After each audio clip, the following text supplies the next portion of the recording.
Assalamualaikum warahmatullahi wabarakatuh. Saya Muhammad Ridho Ilhami dari kelas 11 TKJA SMK Negeri 2 Banjarmasin. Hari ini saya akan mempresentasikan pengajaran saya tentang teknologi layanan jaringan. Yang pertama kita akan mempelajari kompetensi dasar. Ada 4 kompetensi dasar. Pertama, satu, memahami diagram rangkaian operasi komunikasi VoIP. Kedua, memahami bagian dan konsep kerja server switch berkaitan dengan PBX. Yang ketiga, ada menalar diagram rangkaian operasi komunikasi VoIP. Dan yang terakhir, keempat, ada menyajikan bagian dan konsep kerja server switch yang berkaitan dengan PBX atau PABX. Oke. Di sini terdapat 4 materi pokok. Yang pertama ada materi pokok utama adalah diagram VoIP. Yang kedua adalah proses kerja dalam komponen diagram VoIP.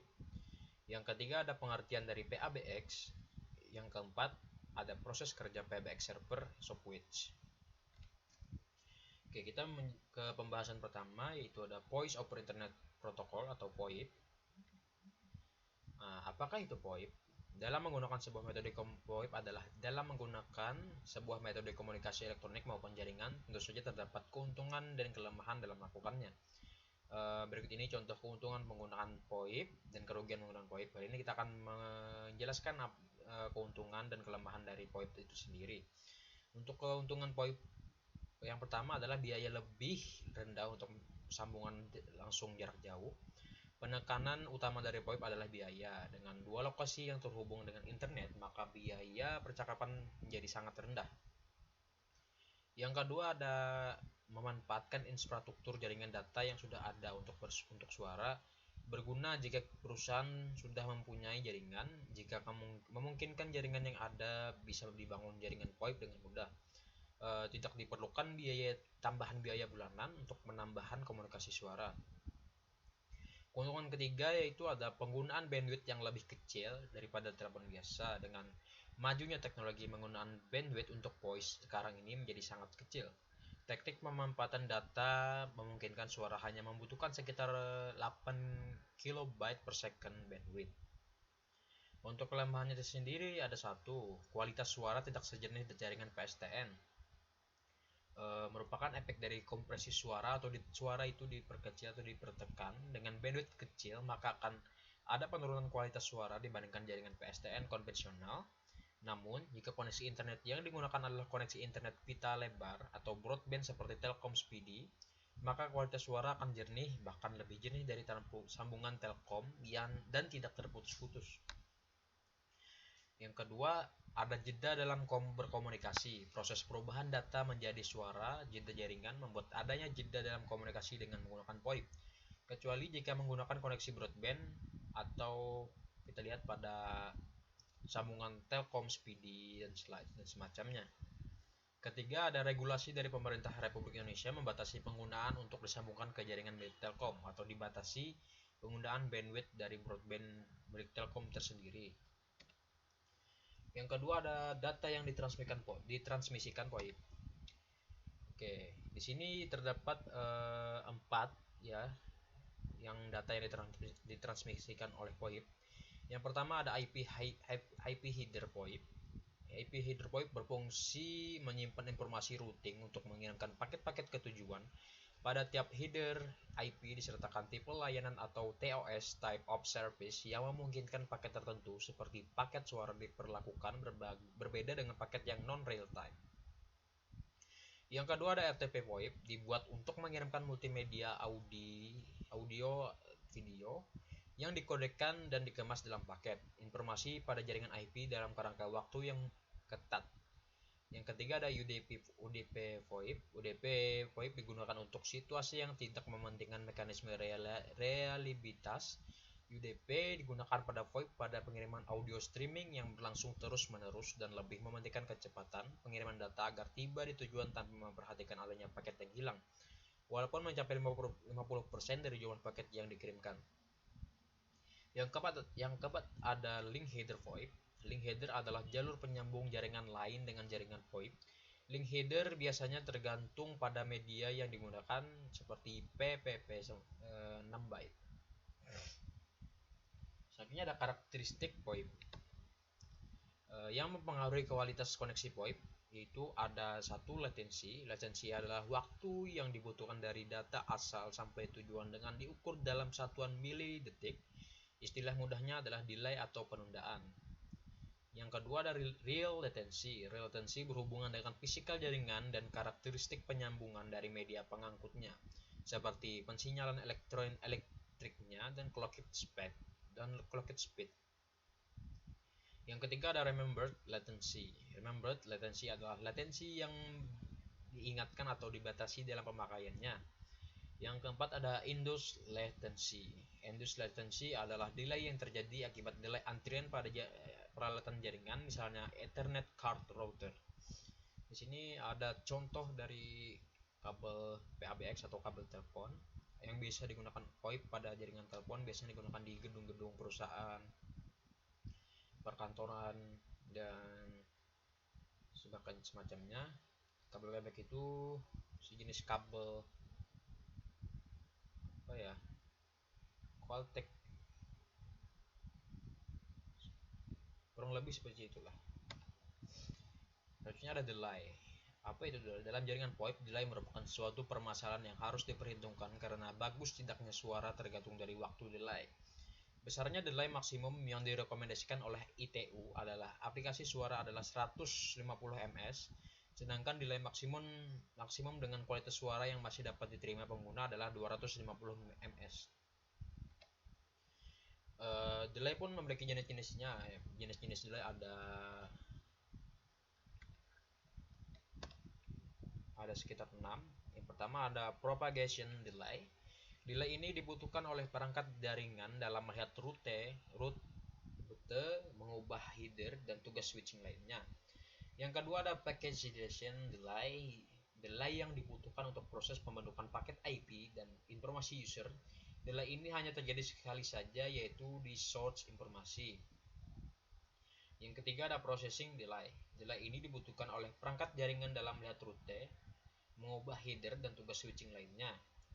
Yang keempat ada queuing delay. Delay ini dibutuhkan oleh router dalam menangani antrian transmisi paket di dalam jaringan. Selanjutnya terdapat itu jitter dan packet loss. Jitter diakibatkan oleh variasi-variasi dalam panjangan antrian, dalam waktu pengolahan data, dan juga dalam waktu penghimpunan ulang paket-paket di akhir perjalanan jitter. Yang kedua ada packet loss. Packet loss merupakan suatu parameter yang menggambarkan suatu kondisi yang menunjukkan jumlah total paket yang hilang, dapat terjadi karena collision dan congestion pada jaringan. Ini adalah contoh gambar ilustrasi dari packet loss dan jitter. Jadi saat pengiriman data dia ada terputus gitu alurnya, jadi ada paket yang tersebar kemana-mana dan itu tidak lengkap pada tujuan asalnya paket dikirimkan. Oke, selanjutnya ada protokol standar VoIP. Protokol yang digunakan VoIP ada 6. Yang pertama ada Session Initiation Protocol. Session Initial Protocol adalah protokol pensinyalan yang digunakan untuk memulai, memelihara, dan mengakhiri sesi waktu nyata yang mencakup aplikasi suara, video, dan pesan. Yang kedua ada Session Description Protocol. Session Description Protocol adalah format untuk mendeskripsikan sesi komunikasi multimedia untuk keperluan pengumuman dan undangan. Penggunaan utamanya adalah untuk mendukung aplikasi media streaming seperti Voice over IP dan konferensi video. Yang ketiga ada Real-Time Transport Protocol. RTP digunakan untuk komunikasi dan sistem entertain yang termasuk di dalamnya streaming media seperti teleponi, aplikasi video teleconference, dan web yang memiliki fitur berbasis push to talk. Yang keempat ada Media Gateway Control Protocol. Adalah protokol komunikasi pensinyalan dan panggilan yang digunakan untuk sistem telekomunikasi voice over IP. Ini mengimplementasikan arsitektur protokol kontrol gateway media yang mengontrol gateway media yang terhubung ke jaringan telepon switch publik. Yang keempat ada H.323 adalah rekomendasi dari sektor standarisasi telekomunikasi I2. ITU yang mendefinisikan protokol untuk menyediakan sesi komunikasi audio visual pada setiap jaringan paket. Yang keenam ada Inter-Asterisk Exchange, adalah protokol komunikasi yang berasal dari perangkat lunak pertukaran cabang pribadi asterisk dan didukung oleh beberapa software subsistem PBX dan softphones lainnya. Selanjutnya ada kompresi data suara atau kodek. Kompresi data suara atau kodek terdapat 5, yaitu pertama ada G.111 G.711 adalah kodek audio pita sempit yang awalnya dirancang untuk menggunakan di telepon yang menjadikan audio berkualitas tol pada 64 KB per detik. G.711 meneruskan sinyal audio dalam kisaran 300 sampai 3400 Hz.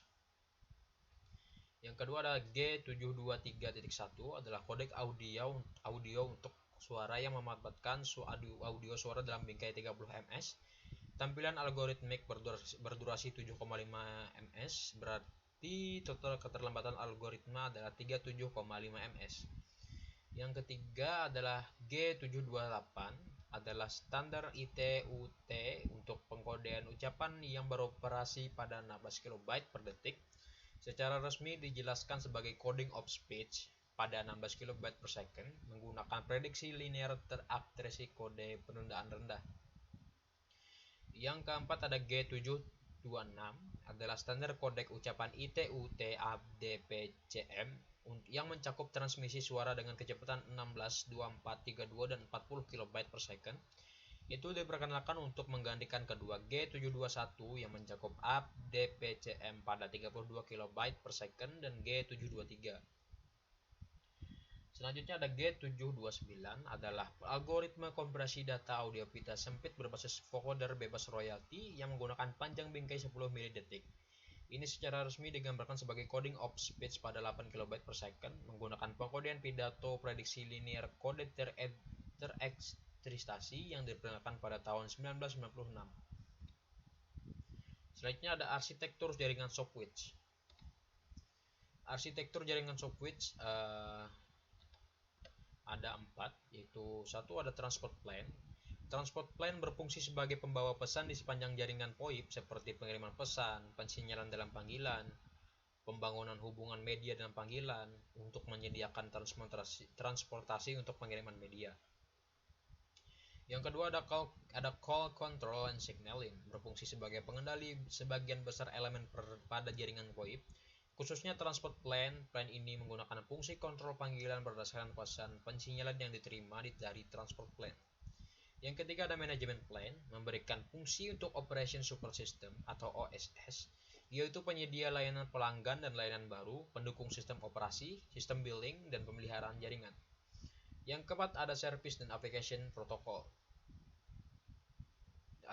Yang keempat ada service dan application plane, memberikan fungsi kontrol, logika, dan eksekusi terhadap berbagai layanan dan aplikasi di dalam jaringan VoIP. Perangkat yang dilakukan fungsi ini terdiri dari application atau feature, server, dan media server. Selanjutnya ada peran entity softwidth. Peran entity ada di sini saya bikin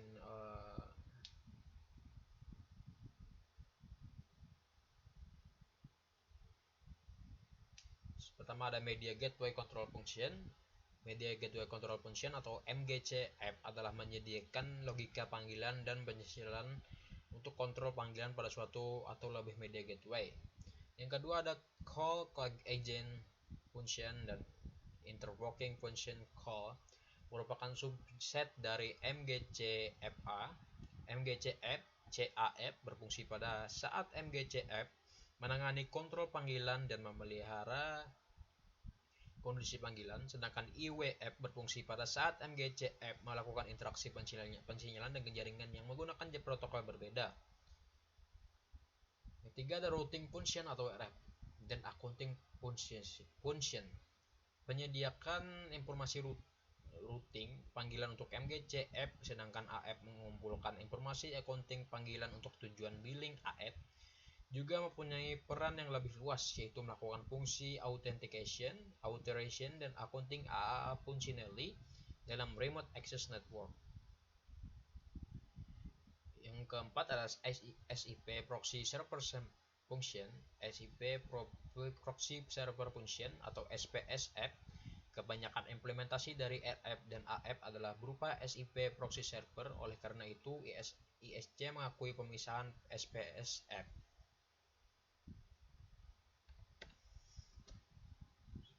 Selanjutnya ada Application Server Function atau ASF.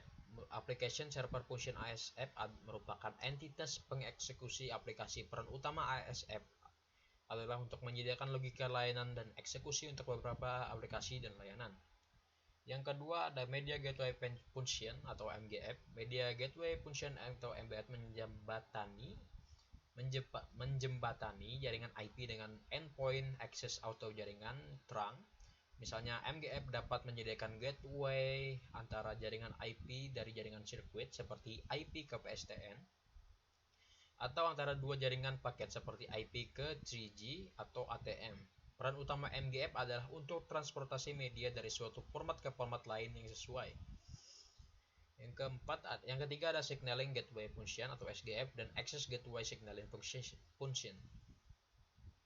Menyediakan gateway untuk pensinyalan antara jaringan VoIP dengan PSTN. Peran utama dari SGF adalah untuk melakukan enkapsulasi dan mentransportasikan protokol pensinyalan PSTN, ISUP atau INAP, atau PLMN atau MAT, MAP, dan CAF pada jaringan IP. Selanjutnya ada Service Control Function atau SCF. Service Control Function SCF berfungsi ketika ASF melakukan fungsinya mengontrol logika layanan. Oleh karena itu, ISC mengakui pemisahan SCF. Yang selanjutnya ada Media Server Function atau MSF, menyediakan manipulasi media dan melakukan paketisasi media stream untuk keperluan beberapa aplikasi. Peran utama MSF adalah untuk beroperasi sebagai server yang mengatur permintaan dari ASF atau MGCF untuk memproses media dengan paketisasi media stream. Oke, itu saja praktikum saya hari ini. Terima kasih kalau ada salah. Assalamualaikum warahmatullahi wabarakatuh.